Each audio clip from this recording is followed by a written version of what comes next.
Welcome to Amiga Ireland. I'm Irla. I'm Rob. And I'm Luke. Tower 57 is a fast-paced neo-retro shooter where cooperation is as important as your ammo capacity. It's available for Xbox, PlayStation, PC and Mac, and thanks to a crowdfunding stretch goal, it's available for Amiga OS 4, Aros and Morphos. With us today we have the coder and designer of the game, Marco Pappalardo. Marco, thanks so much for joining us. Hi, thank you so much for having me. We've actually had Tower 57 running at the Amiga Ireland event in January and it got a lot of attention. What was your motivation behind creating the game? I just wanted to make games, really. I just wanted to make my own games. I've been working for studios for years. And actually the main driving thing was that Kickstarter was launching in Germany, which was not available previously. Didn't know that. I was working on Tower as a hobby, just to keep myself sane from actual work. And I had this ongoing cooperation with Thomas. So he was doing the art, I was doing the code, but it was just a hobby for both of us. He was also working as a freelancer. And then Kickstarter launched in Germany, and we kind of thought, we should give this a try. Mm-hmm. Incredible. I'm glad you did. And the rest is history. It's just, went really great. Yeah, I mean, to be honest, I didn't really think it was going to work because it was new in Germany and it was kind of new in Europe anyway, the whole Kickstarter thing. And we actually asked for a substantial sum, substantial amount of money. So I didn't really think it was going to pass. Then it did. Yeah. Right, so where did the idea for an Amiga port come from then, actually? This actually came during the campaign. I'm unfortunately not sure exactly who suggested it, but basically somebody put me in touch with one of the backers. I don't have his name right now.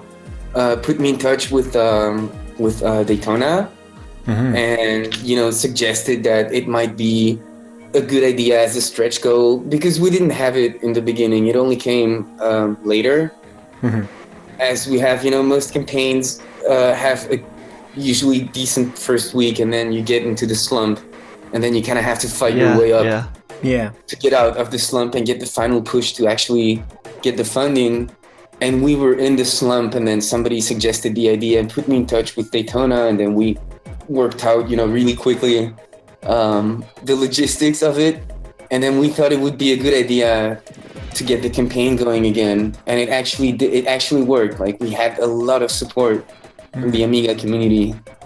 Absolutely, it made a lot of noise around the various Amiga websites, and there was a huge amount of interest when that was announced. It was a great move. All around the internet, there was a huge buzz regarding this game. Especially it was the fact that it had some similarities to Chaos Engine, which is really legendary if it comes to Amiga platform. That was actually the main inspiration for the game. We at the time that we were playing, initially it was supposed to be a lot more RPG-ish. I had planned things like inventory systems and some sort of a Diablo, some sort of a Diablo-like, but like placed in steampunk. Yeah, pretty much. Like, I wanted to do something maybe with a slower pace, but more mechanics. But then at the time, the new, not the new version, but the remastered version of Chaos Engine came out on Steam.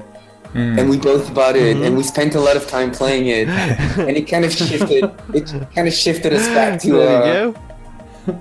I mean, I had played the game on Amiga a lot, and I think he knew of the game as well. But then we kind of both got back into it, and it really shaped up. It changed the vision for the game into what it became. And so I know Thomas did the graphics. Were you both?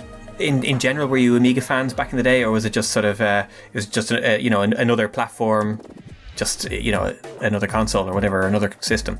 I mean, I can't speak for him, but I think he was a little too young at the time of the Amiga. Right. I'm gonna go ahead and say no, but I was a huge fan. I mean, it was my second real computer that we had at home, and it had a huge influence on me. Still have some boxed games. I kept my favorites. I still have Speedball and the original brilliant. box, and I have a few other games that I've managed to keep. And it was huge. I played on it for a long time. Then eventually I ended up switching to the PC. And as a lot of people, I guess. But it was huge for me. I was a huge fan. Yeah. Excellent. Out of interest, what was the first computer that you had then? I was an MSX. It was I think it was Philips MSX. Yeah, very good. And then we always had PCs because of my dad's work. He always brought a computer back home. So I played like some early PC games. But I mean, for me, it was mainly the Amiga and then eventually the PC. Yeah. Yeah. The Amiga port runs really well on the X1000 from what we saw at Amiga Ireland. What was the process for porting to Amiga? Was it difficult? Oh, I mean, Daytona did the port, so I can't really answer that. But I can tell you that he did an amazing job because to actually make the game run this good on Amiga, he had to optimize quite a bit of the code that I wrote. Which in turn was a benefit as well for the desktop versions for lower end machines. So I can't really give you the specifics of how difficult it was or what exactly he had to do, but I can just say that he did do an amazing job. I mean, I was myself blown away. I didn't think it would work. Yeah, yeah. So there was some feedback. Both ways, so the optimization is working both ways. But were there any sort of changes or any sort of problems that you had to sort of sort out on the PC end to enable the Amiga port? Yeah. I mean, he took care of a lot of it, but I also put in my part. I had to optimize a lot of stuff, which was fine on desktop because, you get a lot more processing power and, things are kind of easier and you don't have to care so much. Yeah. But to get it to run on Amiga, yeah, of course, we had to optimize quite a bit of stuff, or he had to optimize quite a bit of stuff. I mean, he redid a lot of it. I on the desktop versions, I use OpenGL, for example, for rendering, and I know that he uses his own custom stuff, and yeah. And you mentioned you still have some of your old Amiga games. Do you have an actual Amiga today? No, I don't, unfortunately. I had an older brother, and he was the official owner of everything. So he's the one who got to keep the machines when I left the house, and then I have no idea. I think he actually still has them. I know he was using them up until a few years ago. He was a huge, hardcore Amiga fan, even more than me. Wow. So what did he think of the game then when it got ported to Amiga? Oh, he loved it. He actually backed the game, and his portrait is in the game. He was one of the people who backed the game to get their own avatar. Cool. Yeah. Yeah, excellent. He loved it. He absolutely loved it. I mean, we started making games together. So he was actually programming it first, and I was making little sprites with Deluxe Paint, and he's the one who got me into programming and everything. And then he kind of went the serious path. And he codes web stuff and makes a lot of money, and he was I want to say proud of me in a way. It's 25 years late, but we kind of always said that we'd have a game out, and of course at the time it had to be on the Amiga, and it was a good feeling. That's such a great story. I love it. Yeah. So what is your favorite game from back in the day then? Was it Chaos Engine or maybe something else? I mean, Chaos Engine was definitely in the top 5, I'd say. But the first game I played, the very first time that we got the Amiga, was Shadow of the Beast 2, which made a huge impression on me. And Speedball 2 was one of my favorites as well. And for some reason, I played Shufflepuck Cafe a lot. I think it was one of the only games that we had for a while, so I was playing it all the time. And it kind of stayed with me. A couple of classics, but I have to say I've never actually played Shufflepuck. Also, Defender of the Crown actually was a big one. Oh, yeah. And I'm trying to think, because a lot of games, I can't remember the names, but in general as well, like most of the Team 17, I mean, Buddy Blows and Project X. Oh, yeah. Alien Breed as well. Yeah. I seem to remember a DuckTales game, if that's possible. Yeah, I think that was in the Amiga as well. That I used to probably. play at friend's house. Yeah. Oh, and Gods, of course. Another classic. Yeah, with great music. Yeah. Which I still listen to today. Yeah. Timeless. thank God for you. Timeless. Oh yeah, completely. I mean, you can't tell the time period, with all the samples and all that. Yeah. But it is timeless in its own way, yeah. And they've made covers of it when none of them, comes anywhere close to the original. And so coming back to Tower 57, what was it like for you to see because it has got a huge positive reception by the media and in general, by the computing media, and especially in the Amiga community. What has that been like for you? That was great. That was really cool. We actually took quite a beating on Steam, so it's good to go back now and then, on the Amiga forums and stuff, and then see like all the love and be like, somebody gets it. Yeah, no, it's been amazing. It's been really great, I have to say. I'm one of those people that has a real problem, like seeing others. Like I really have to force myself to read stuff about the game, just because it makes me uncomfortable. Not because of the actual article or anything, but it's just so weird to see, actual websites writing stuff about your game. And, yeah. But it was great. It was really cool. It was really, really cool. Even talking to people on the itch page of the game, on the comments of the game, and everybody's saying how much they enjoy it. And all the backers also all of them have been amazing. And not asking you to give away any spoilers, Marco, but are there any cheats or Easter eggs that are to be discovered in the game? Yeah, there's a lot of them actually. One of the not rewards, but one of the tiers on Kickstarter was actually getting your Easter egg into the game, and then we put a few of our own. Okay, so there's actually a really big one which I don't think anybody has found, because it does need some editing of some files, like nothing major, but you kind of have to go in and change a few things. But the intro level of the game, so when the game starts, you're on the train and you get the little cutscene that kind of sets the mood for the game, and right. But that actually initially, for a really long time, actually that was an actual level that you could play, which had enemies on it and had not really a boss, but like a final encounter, and then you would get to the front of the train and you would jump into the locomotive, and then you talk to the driver and all that stuff. And it ended up getting cut because it got really not good feedback from testers, and mostly because it also had a different viewpoint from the actual game, and a lot of people got confused by that, and it had a lot of balancing issues, and we ended up deciding to cut it. But the level that shipped with the game actually has all the enemies and all the triggers and all the cutscenes and everything set up. So if you go ahead and change something in a file, you can actually play that as an actual level. Oh. Wow. Which I thought was pretty awesome to leave. Like I could have cleaned up all the stuff, but I thought it would be cool to leave it. Absolutely. It is cool to leave it. Yeah, great idea. Really nice. So what's next then? I know you've got support for Tower 57 that you still have to look after, but what's the next project you have in line, or do you have a future plan? Yeah, kind of. I mean,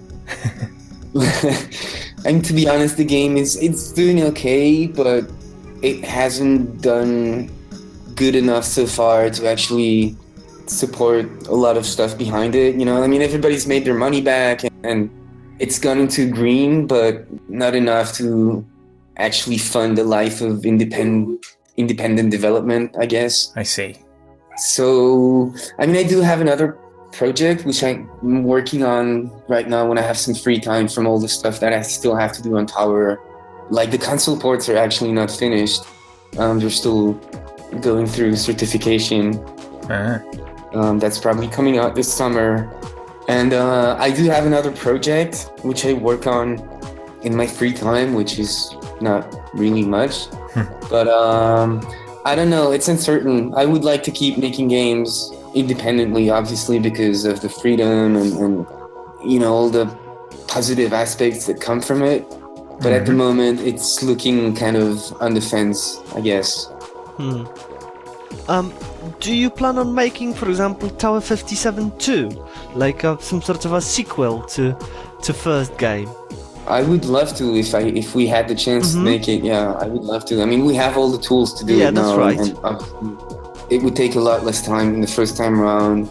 We're getting rid of most of the bugs, and we could reuse, obviously, most of the engine and just add content. Yeah, that's right. And features. Yeah, I would love to do it. I would love to. It depends. I mean, maybe the game's gonna do well enough on console, and then we can actually justify investing money into it again to make a sequel. Oh, that's great. Yeah, that's Fingers fair. crossed. You've mentioned some consoles. Is there any chance for like a port of Tower 57 to, for example, like PlayStation Portable or PlayStation Vita? I don't know about PlayStation Portable. There might be. I mean, again, it depends because you always have to justify it financially. I mean, in this case, 11-bit would be putting the money for this, and obviously they have to see a potential to make the money back. Yeah, that's right. But there's some openings potentially for things like the Switch because so the custom engine that Tower 57 is made with uses SDL for a lot of things. And SDL was just ported to the Switch, which makes the potential port a lot easier. Yeah, and then all of a sudden it makes a lot more sense financially because the investment that you have to put in becomes much smaller, and the potential return is bigger. And then the time, and it doesn't take so much time to port it as well. It takes a lot less time. Yeah, obviously, if you can basically install a few libraries and change a few purge settings and then get it to compile almost out of the box. It saves you a lot of time, yeah. When I was studying software, one of the things that really surprised me was to learn that basically the project never finishes. There's always this kind of never-ending support until the project is kind of retired in most cases. What's it been like supporting this? It's been kind of hectic, to be honest, because I'm finishing the console ports at the same time, and also one of the feedbacks that we got most at first was, I mean, obviously that the game was short, but we were okay with that.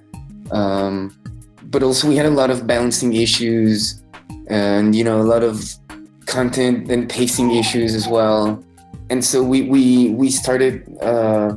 I don't want to say fixing, but I want to say polishing or improving existing content, and we still have 2 updates planned, which we really want to get out before we declare, that the game is finished.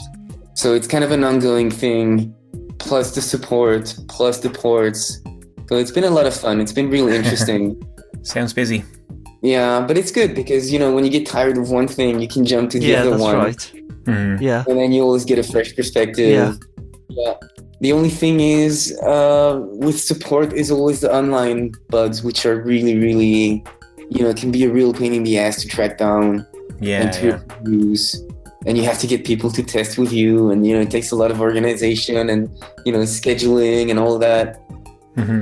But it's great. I mean, I wouldn't be doing it if I didn't like this. If I didn't like doing it, so absolutely, I can't really complain. Lovely. Were there any funny or maybe like amusing situations and moments while making or porting Tower 57?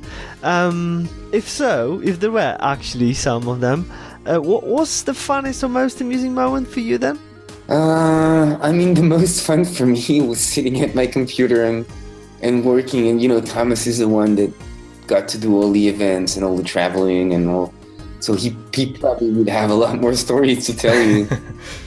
But I mean, for me, the most fun, besides the actual work, was I did get to go to a couple of conventions here in Germany that were happening in Berlin. So it wouldn't take too much time out of my schedule to go. And it was just really, really, really fun seeing people actually play the game besides myself, and interacting with people and meeting people who played the same games as me, and had the same kind of cultural references, and then the same age, more or less. And it was good to get out of my shell. And obviously, when we went to sign the contract with 11-bit, we went to Poland to see their offices and sign the contract and everything. And we had quite a fun weekend. We had quite a fun celebration, just going out in Warsaw and checking out the nightlife and having a good time. Great. That's really great. Have you played the Amiga port yourself, or have you even, have you seen it at all? I haven't had a chance to play it, no. No. Because I don't have an Amiga and don't have a modern Amiga. So I haven't had a chance to actually play it myself, no, unfortunately. I've seen it running in YouTube videos and videos that Daytona sent me, but I haven't actually played it myself. I would love to. I've been checking out eBay for Amiga machines and both actual Amigas and modern ones. Yeah, it's rekindled that interest, has it? Yeah, it does. But the thing is, I don't really have a lot of time right now to do anything besides working. Yeah, it sounds like you're pretty busy, all right. Yeah, I can't complain. Good stuff.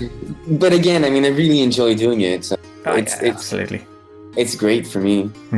And how about the Amiga meetups? Have you managed to make it to any of those?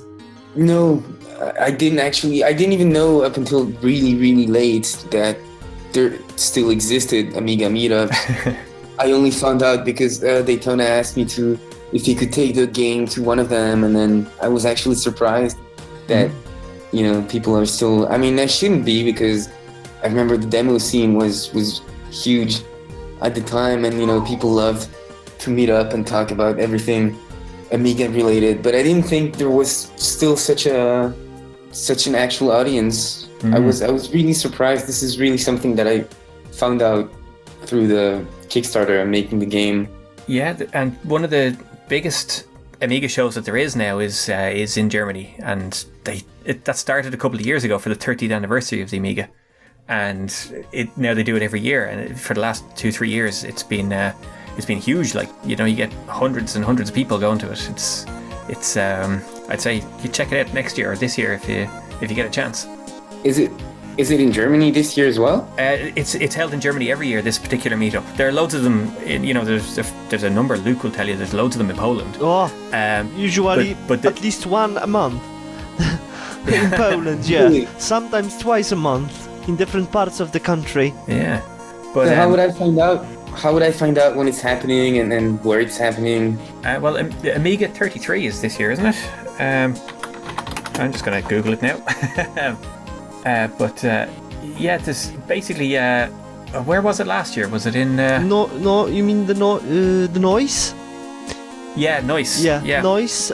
Don't remember the actual city. Was it Hanover? I'm not sure, to be honest. That's great. It's definitely worth checking out, though. So Amiga32.de is the old one, but sorry, that's closed down now.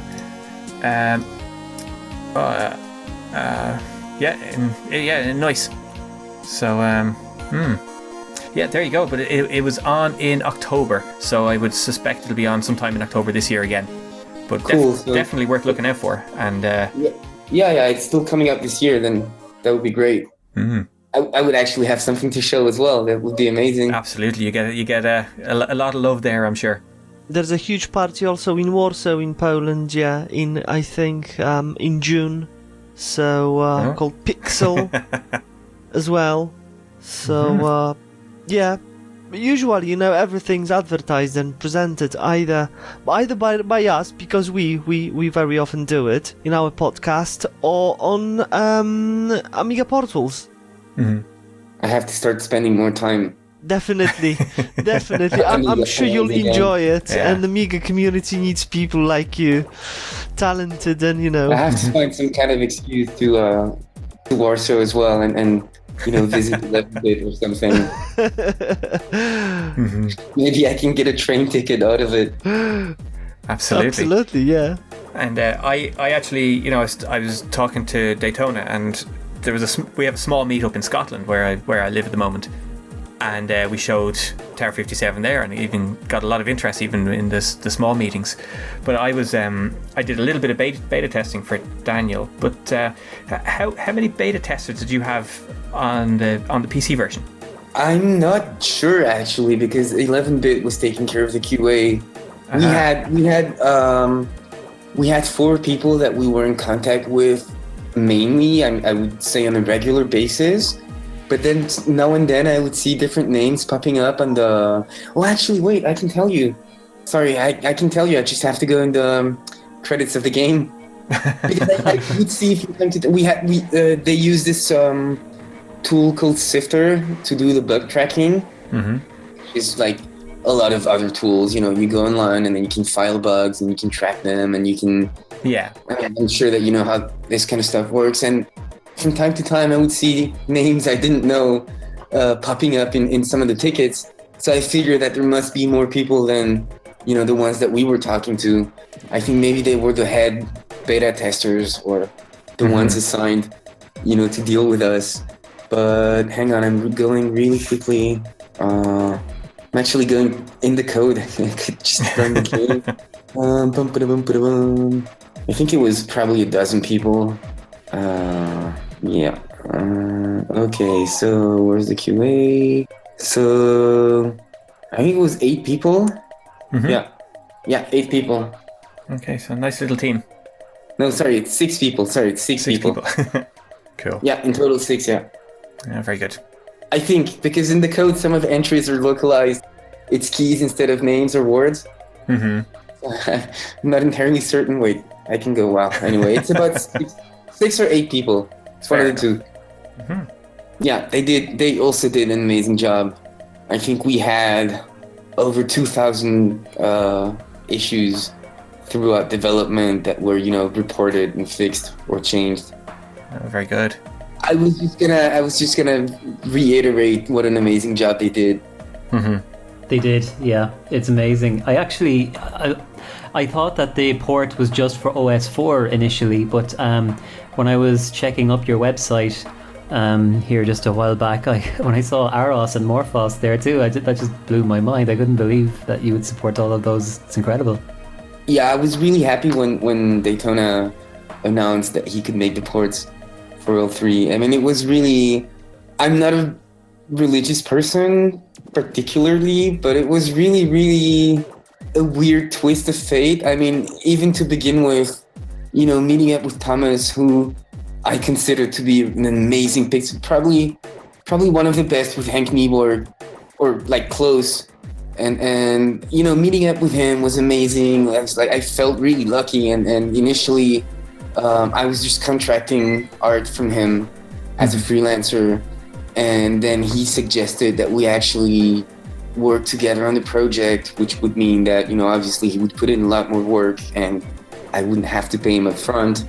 And that felt like a blessing, really. And after that, the Kickstarter, and then meeting Daytona and getting the Amiga ports, and then all the support from the community, it just feels like it's been one lucky coincidence after another one. Sometimes I still can't believe it. Like, I think back 3 years ago and all the things that have happened since, and I feel really, really, really lucky, So I also thought it was amazing that he could support all 3 of them. I was really happy when he said that. Yeah, it's fantastic. And, all 3, I don't know how much you know about it, but there's sometimes a bit of animosity between the 3 sort of, if you like, factions or... types. Yes. But it's really great to see something, such a big project that's been available across all 3, and it's helping a lot, for people of different camps, if you like, to talk to each other and to have something in common, which is great. Yeah, I mean, anything that can help. I mean, I honestly, like I said, I only found out that there was still so much. I mean, I dropped off the Amiga scene when it was bought by it was a German Escom.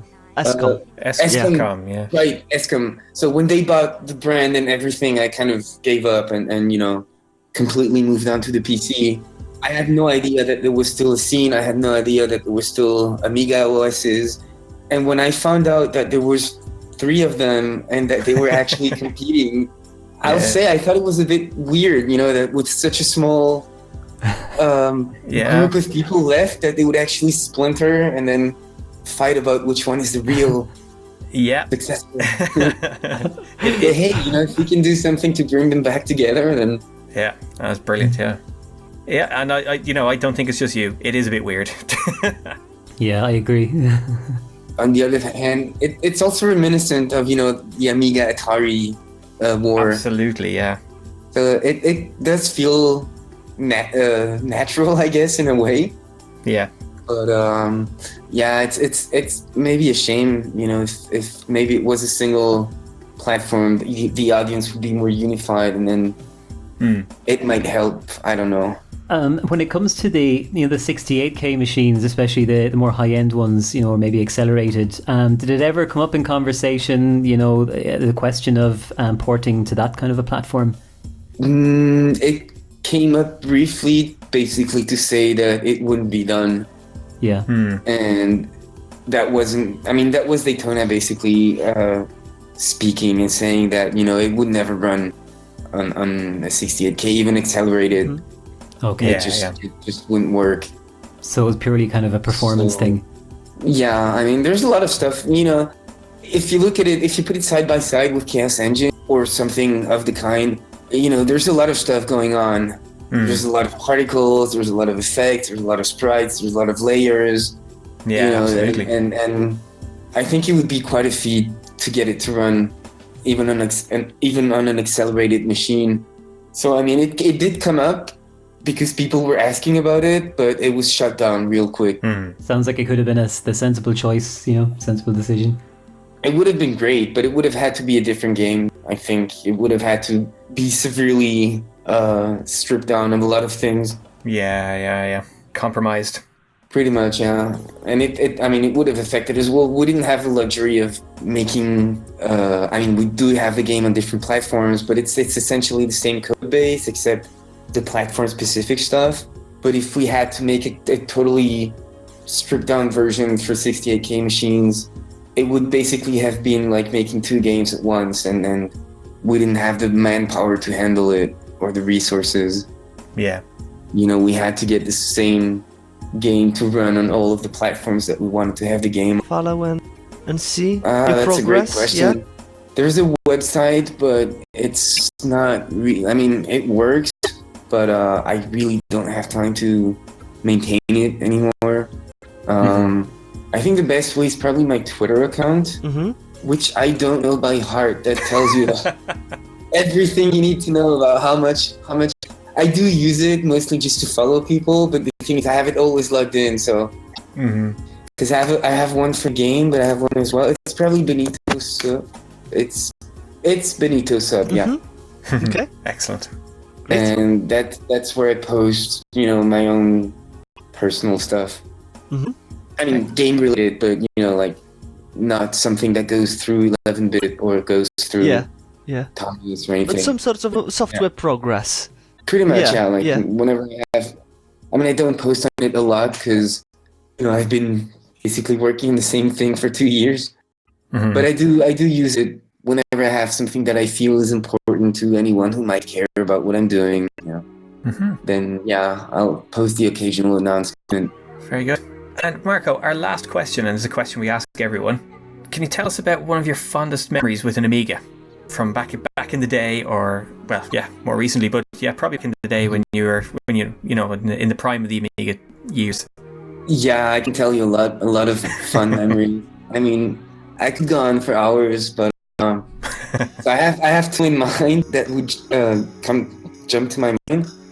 And the first one is, so as I mentioned before, I got into making games with my brother, 2.5 years older, and back when we were at the heyday of our brotherly game development team, we had a little basement in the house that we lived in at the time, and we set up a little table, and we had the Amiga set up and everything, and we had a lot of sketch papers and stuff pinned on the walls, and it was our little like game studio thing in the basement. And we used to make Amiga games that we never complete. I think the most that we got for a single game was probably 2 levels or 1 level and a half, and then we would come up with a better idea and we would give up and start from scratch, and it just, I think we probably made 10 or 15 different prototypes, and we would pass them on to, we had some family in Italy who also had Amigas, so we would pass them on and ask them to test them for us and give us feedback when we went to Italy for the holidays. We would get feedback from the cousins about the games. That was a really good memory, like just spending time in the basement with my brother and learning, like watching him write code and trying to understand what he was doing, and then spending time on Deluxe Paint, making sprites and watching. We didn't have internet obviously at the time, but I was a lot into I would buy it was French magazines that talked about video games, and one of them was Joystick, the other one was called Tilt, and the third one was called Generation 4. And these magazines from time to time, they would make previews of games that were being developed, and in the previews they would have sprite sheets printed in the magazine, and I would take the sprite sheets and then I would really study them pixel by pixel and try to reproduce them with Deluxe Paint. And I just remember spending a lot of time, going over these sprite sheets in magazines, every one that I could find, and then trying to make the sprites again. So that was a really good memory for me, spending time with my brother, trying to make games. And the other one was just sharing game. I mean, I spent also a lot. I had some friends who had Amigas, and we would always meet up and copy the latest games, and it was a very social moment for me at the time, much more than, I mean, now everything is online, and in Daytona, I've been talking to him for 2 years and I have never seen him. I have no idea what it looks like, and now everything is done online, and you don't really, I'm gonna sound old, I mean, you do interact with people, but not in the same way as it used to be.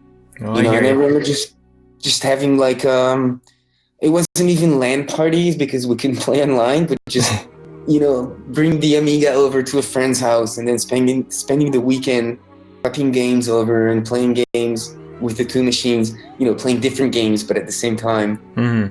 And that was also a great memory, with the Amiga. But mostly my basement studio, that was great. That was really cool. Does sound good, all right.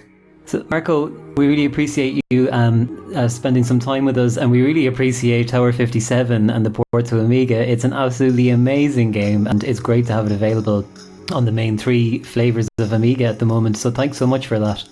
Yeah, thank you. Yeah, again, thank you guys for having me, and thanks for talking about the game and actually getting the word out, hopefully to as many people as possible. And yeah, of course, if anybody has bought the game and has an issue with it, or my email is always, I mean, I'm very public with my email. I put it up on Kickstarter, I put it up on itch, I think, as well. And so everybody's welcome to email me if there's any issue, if there's any feedback, if there's any ideas or suggestions or anything. I actually really like hearing from people who've played the game. So be my guest. Brilliant. And yeah, thanks for enjoying the game. Oh, thank you for making it. Thank you for making it happen. It's the people from Kickstarter who made it happen, mostly. I mean, we couldn't have done it without them, so we should be thanking them as well. Well, on that note, thanks to everybody, including the Kickstarter people and everybody who put word out for Tower 57, an incredible game on Amiga. You can go and check it out now, and we'll put some links at the bottom of the show notes here where you can find it on Steam, and some instructions for how to get it on Amiga. Bye to everyone, and thanks for listening. Bye-bye. Bye-bye. Bye. Find it on Steam, and some instructions for how to get it on Amiga. Bye to everyone, and thanks for listening. Bye-bye. Bye-bye. Bye.